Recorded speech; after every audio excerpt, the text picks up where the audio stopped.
na in this game number 1. Casters, pasok. Gold standard na nga ba ang hihirangin dito for this battle is going to be Aurora MLBB laban sa Fnatic Onyx Philippines. Excited tayong malaman kung sino nga ba talagang unang aangat para dito sa ating dalawang kupunan. At nabanggit na rin ng ating mga kasama sa Infinix Game Tambayan na yung drafting pattern or inilatag dito ng ating dalawang teams ay may kanya-kanya silang winning condition.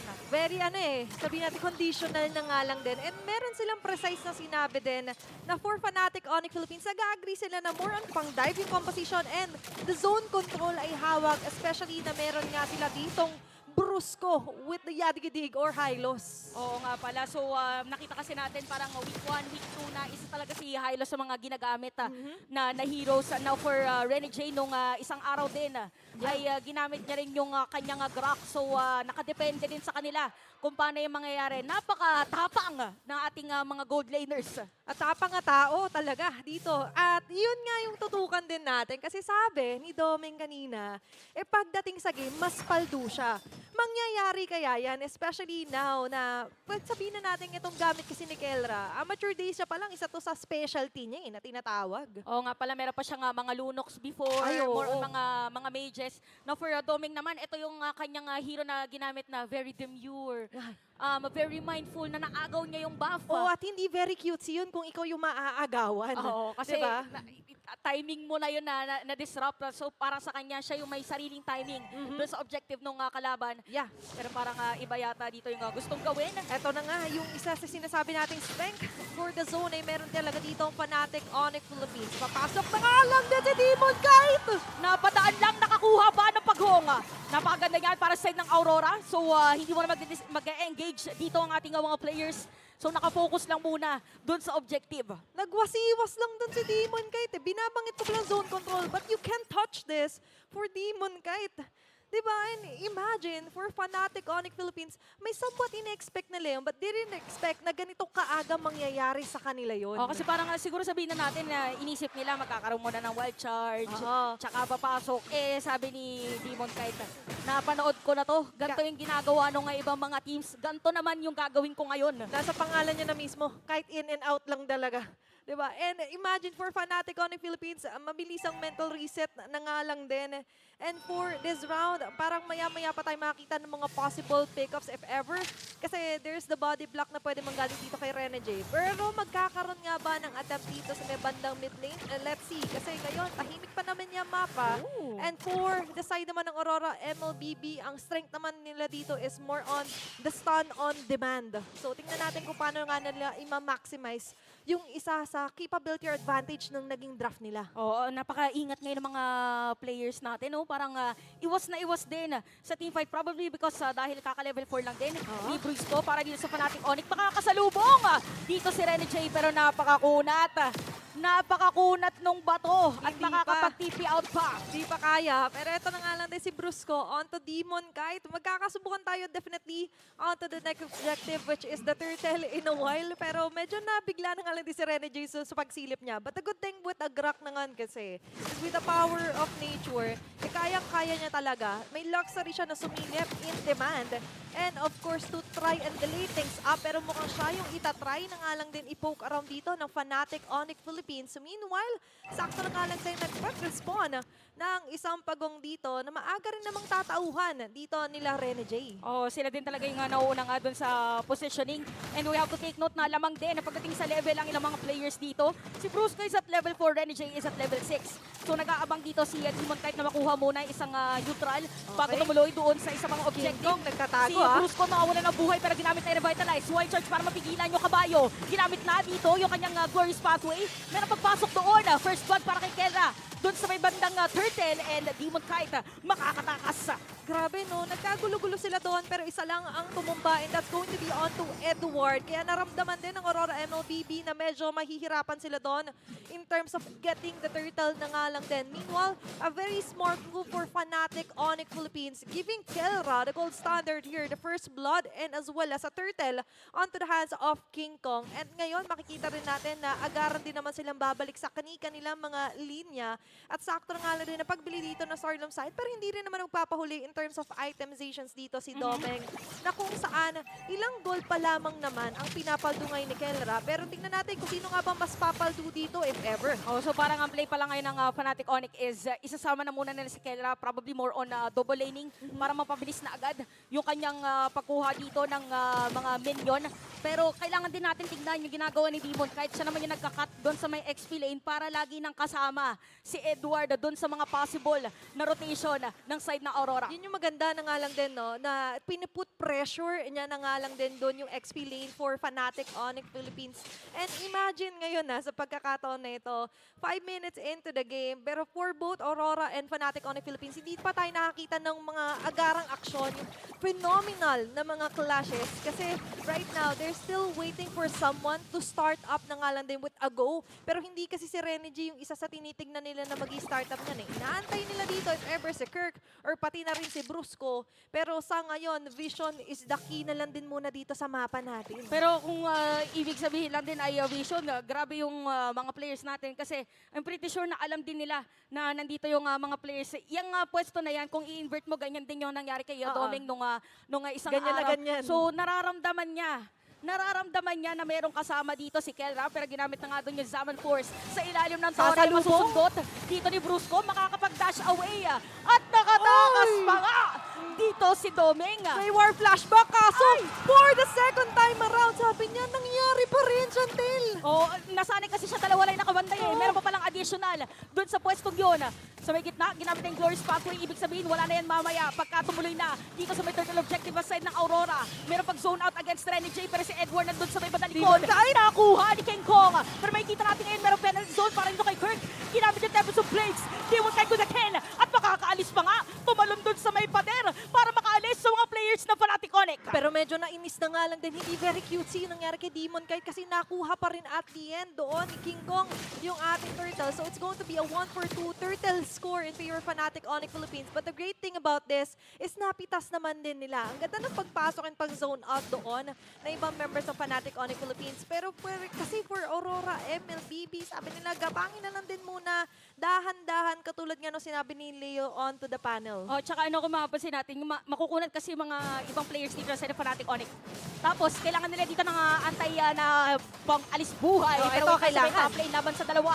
Naku po, nagamit na rin. Doon yung wild charge. Si Domeng nakuha, pero may bawi na din naman. Ang side ng Aurora, tapos doon sa may top lane, kamunti ka na rin si King Kong.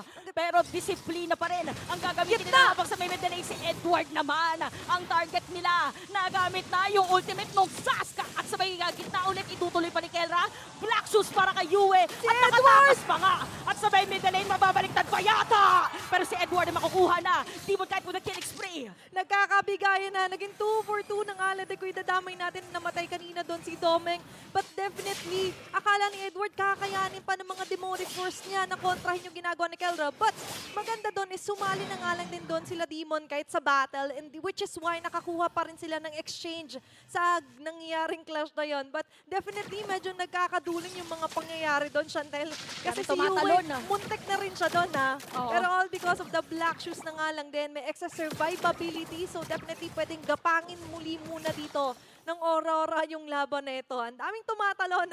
Ang daming biglang untog na nga lang din na pwede mangyari. Pero sa sitwasyon na to, parang magkakatalo muli tayo dito sa possible na maging Lord Dance nga ba this early. At saka kung papansin mo, Ate Athena, 9 minutes na nung laban natin pero nagkakapalitan lang dito ng kalamangan pagdating sa gold. Kanina nasa Aurora yan, ngayon naman sa Fnatic Onyx.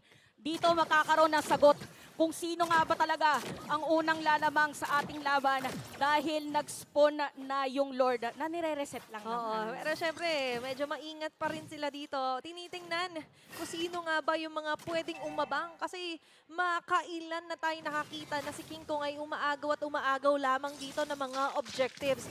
And so far, nagtatagumpay siya doon. Kaso nga lang sadly is nagiging sacrifice din yung buhay niya. And you've mentioned nga, ngayon lilipat muli sa Aurora ang magiging gold lead natin.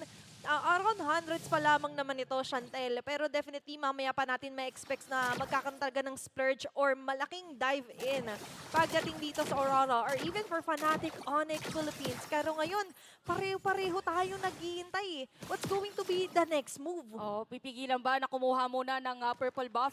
Pero for sure, meron ng idea dyan. Sinisimula na nga yung Lord.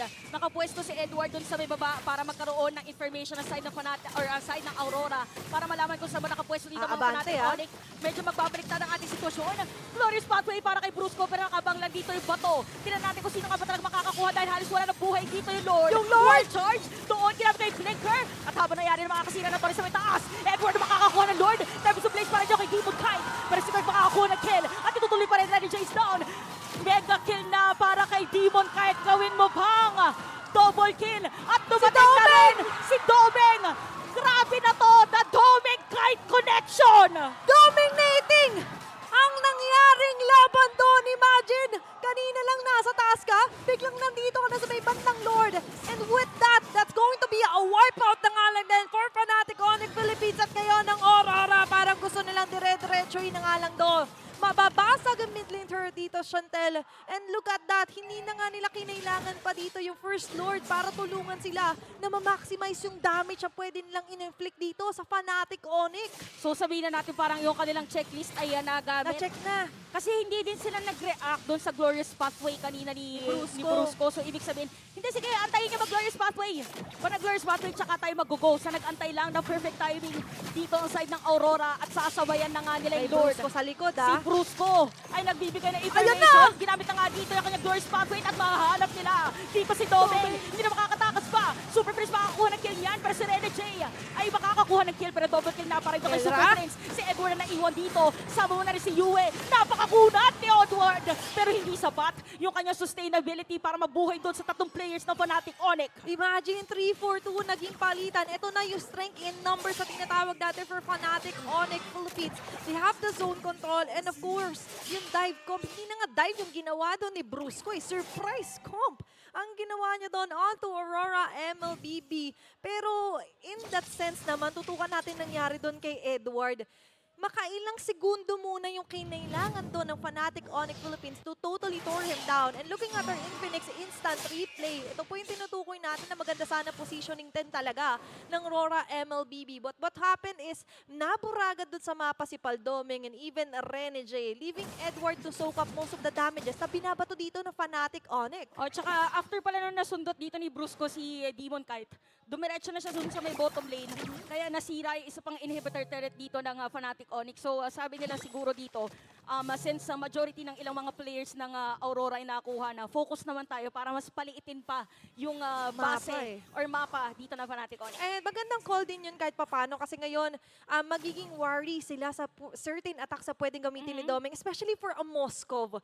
Makailang ulit na tayo nakakita ng Moskov na nagfi-finish ng isang buong laban nang hindi sumasama at nagpupush Biglang lang talaga. dumadating, no? Parang siya yung klase ng hero na parang mala Superman. Oo. Parang Moskov saves the day. Oo, Nandito na ako. Sa dulo, bandang uli, nandyan pa rin naman siya pag kinailangan mo siya. But currently, right now, si Edward from Aurora holds the records for the most damage taken sa buong MPL Philippines history with 36.3 Wow! million.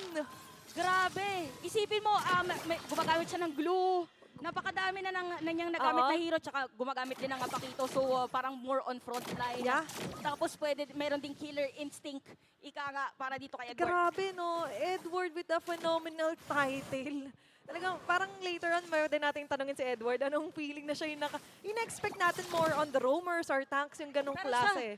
Siya ang kumuha ng titulo na yun ngayong season for the whole MPL Philippines history po, 36.3, kung di ako nagkakamali, million po At ngayon naman, tingnan natin kung kakayanin niya pa ba muli na mag-accumulate ng damages na ibibigay sa kanya ng Fnatic Onyx Philippines to enable other members of Aurora MLBB na makapagbigay rin naman ng isang magandang setup. 10 to 8 ang kill score, Chantel.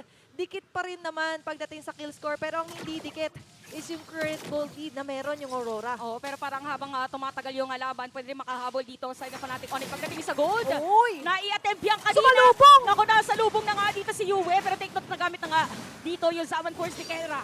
Pwede yatang gumawa ng play ang side ng Aurora. Pwede to, if ever. Lalo na nakita na nga nilang ginamit agad dito ni Brusco yung Glorious Pathway they thought na susundan pa sila dito ng ibang mga members knowing na may Demon Kite din kasi doon sa may bandang RBM. And definitely for Fnatic Onyx Philippines, hindi yata nila ipipilit muna to. Instead, papakiramdaman nila parang may Moskov na nawawala. Parang si Doming hindi natin nakikita dito sa ina-attempt nating Lord Dance. Ay, ayun na, nagamit na Oh, dito ayan. yung Spear of Destruction. Destruction. Si Edward magiging target nila, pero kanina napakahunat niya na. Ginamit ng Eden. Ayun na si Edward! Ayun nga lang.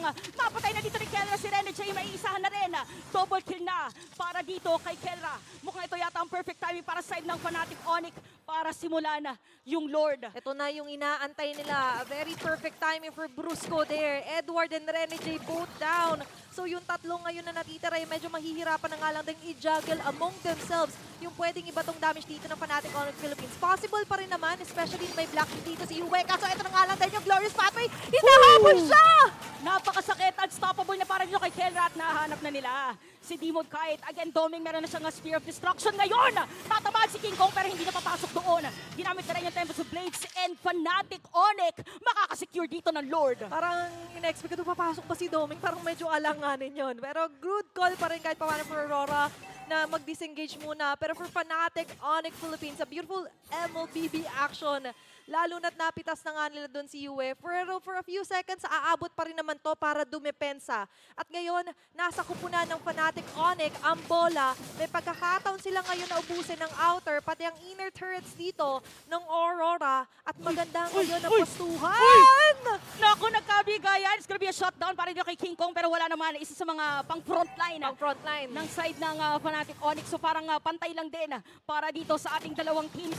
Grabe, 16 minutes na, 99 lang yung kalamangan sa goal. Pantay na pantay para dito sa ating dalawang teams. At napakaganda paggamit din ng wall para medyo mapigilan. Pero Glorious Pathway para dito kay Brusco. Makakapasok ba ang mga players ng Fnatic Onyx? Nakakuha na dito si Doming. At meron pag dash para kay Kelra. Pero nga natatama na slow. It's gonna be a shutdown para dito kay Edward. At tutuloy pa rin yung Lord. Unti-unting hinihit dito yung base. Pero may dedepensa naman para sa side ng Aurora. Tatlo sa tatlo ang mawawala. Rene J. Newell makakadepensa pa rin naman. Pero in an instant, halos pantayin na doon ng Fnatic Onyx Philippines ang kanilang mga nabasag na torre.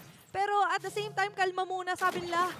Great Teka lang. things takes time. Ay, Okay? tama. Oo, totoo yan. Hindi nila kailangan madaliin ang mga bagay-bagay. At ngayon, nakita na natin kung ano yung capability ni King Kong na gawin dito kay Demon Kite na pa-react siya daw with the Tempest of Blades. Pero parang pwede pang rumount to if ever dito King Kong. Kung walang jungle creeps, pwede tong dumalaw muli ah. Oh, feeling ko mamaya ano na tayo, yun yung magiging sila yung magkakatargetan bago magkaroon tayo ng Oo. ng next na Lord Kasi nakita na kanina na ganun yung gustong gawin ni Demon kahit naramdaman din yata ni King Kong. Feeling ko kung ako din yung nasa sitwasyon na yun, hindi ako yun yung naiisip Oo, ni naiisip King lang Kong nung naman. time na yun. Naiisip niya, yung naiisip ni Demon kahit kanina. Ang kwentong casters, kasi hindi tayo barbero. Oo. Ayan. Ayan, tama, Oo, tama, oo, tama. Ang kwentong casters, ayan na nakikita lang natin na maaaring inisip POV. Oo. Kumbaga nila King Kong. Siguro pa mag-lord kami, mag-clear muna kami minion wave sa may bottom lane. Pero si King Kong, ay, baka naman pag-clear nito, itanggalan ko muna ng Tempest of Blades. Yan, Oh, ganyan, diba? ganyan ang mga nangyayari. So, yung mga teams natin, dito masusubukan kung sino ba talaga or kung sino ang mas aangat yung pinaka-adjustment. Parang ano na to face off. Sino nga angat, sino mas Oh, palag. Sino ang unang papalag din? Yan pala yung pinakatanong dito sa ating next na Lord. Sinong unang papalag at gagamit ng mga ultimate? Oh. Sinong mabebait din Naku. dun sa mga teams natin? At baka ilang ulit na nga lang din nila nabebate si Brusco. Pero ngayon, ang magigisagot niya, not anymore. Pero for this round, nandito na nga lang din si Kelra. Ito na yung go signal ng Fnatic Onyx Philippines. May dalawa or isa dito magiging pula ang buhay. Pumasok pa si Kirk! Si Edward nakakuha na nila kasi tinamaan din ang penalty zone dito ni Kirk. Mawala ng immortality pero hindi ipapasukin dito ng Aurora. Okay, so 43 seconds Ayan na. na mabuhay. Ako si Keiko, magiging target nila. Tempest of Blades, ginamit na. At napabili pa nga ng immortality nung moment na yon. Pabilisan talaga ng buy and sell ng mga pangyari dito, Chantel. It's better safe than sorry. Oh, Diba? ay, naku, sorry. Diba? Sorry, kailangan ko bumili ng immortality. Pero ito, sinisimulan na ng Fnatic Onyx and Lord. Si Demon kahit magagaling doon sa bibaba, ginamit na may Glorious Pathway dito ni Brusco and successfully masesecure dito ng Fnatic Onyx. Check na naman dito ang zone capability na meron ng Fnatic Onyx Philippines. Pero nagkagulo-gulo talaga sila doon. The moment na medyo nagulat sila, may Kelra agad sa harap. Tapos pumalo agad doon with the carpet dito si Brusco. And a beautiful setup play with Kirk as well with his penalty zone. Pero ngayon for Aurora ay mapipilitan silang mag-back away, dumepensa. Pero may natitiritorry din sa may bandang baba. Pero at the same time, pero mukhang pwede rin kasi itong i-maximize at basagin maya-maya lamang ng Fnatic Onyx Philippines. Pero ito na nga lang din, ang pagmarcha ng Lord sa pinakaloob ng base ng Aurora. May pangtunaw pa rin naman Mabilis sila. lang, oo. Ang Moskov is still ang Moskov na ililigo pa rin naman nila yung sights nila onto other lanes as well. Kung kaya naman na-prevent nila na magkaroon ng medyo madugong labanan doon sa may bandang top lane nila. O, tsaka mabilis din talaga mag-clear ng minion wave yung isang Nelia. Pero ginamit na ulit dito yung Glorious Pathway. Itutuloy na sa side ng Fnatic Onyx yung pagsira na torre sa may gitna. Grabe si Masesecure na nga ni King Kong nung moment na yon. Another immortality para sa side ng Fnatic Onyx kay Brusco naman daw. Naku, medyo mas mahihirapan na ngayon ang Aurora. Hindi pala medyo, mas mahihirapan sila with that immortality build na nga lang din dito kay Brusco. Lalo na isa nga talaga siya sa starter ng mga kaguluhan dito sa mapa. Pero si Edward yata medyo iniinda ang sakit na magagaling dito sa mga pagsayaw-sayaw ni Kelra. Edward is down habang sila Demon kahit Ready Jane Yue ay medyo magbabakaway na lang din muna. Oh, 3.2k gold lead para ngayon sa side ng Fnatic Onyx. Tsaka parang ano dito, full item na rin si Kela kaya napakasakit na now at 936 para sa kanyang Harith. Tingnan natin kung paano kukontrahin dahil may panibago na namang minion wave ang side ng Fnatic Onyx. Itutuloy na ba talaga nila? Ito na Or nga lang. madedepensahan pa rin ng Aurora? Until pagpasok ni Kirk ng alam with penalty zone, pero mukhang ibang mga members ng Aurora hindi pa rin naman susuko at tapang nga tao na dito ang mga sibat. Andiyan ang mga Angry Globes, kakayanin lang dumipensa. Si Brusco matatanggalan ng immortality pero mukhang kakayanin pa rin nila tunawin to. Double kill na para kay Yue. At makikita natin meron pa nabiling immortality si Doming noong moment na yun. So 4 mana down para sa side ng Fnatic Onyx. At 22 minutes na, ladies and gents. 3 digits pa rin yung kalamangan pagdating sa gold. Napakagandang depensa para dito sa ating dalawang kupunan. Grabe. At parang ang struggle nila ngayon for both is kung paano tatapusin yung laban. Kasi even for Aurora, nakasira silang dalawang torres. Same with Fnatic Onyx. Look at that. On to our Infinix instant replay. Ang ganda kasi ng ginawa dito ni Yue, to be honest, and even dito ni Domeng. To the point na ito, aabot na nga sila sa pinakabase. Si Kiko matitira dumipensa. At isang mabilis lang, isang team fight lang ang kinailangan. Makakabig agad ng side ng Aurora. Sila ang magwawagi para sa ating game number 1.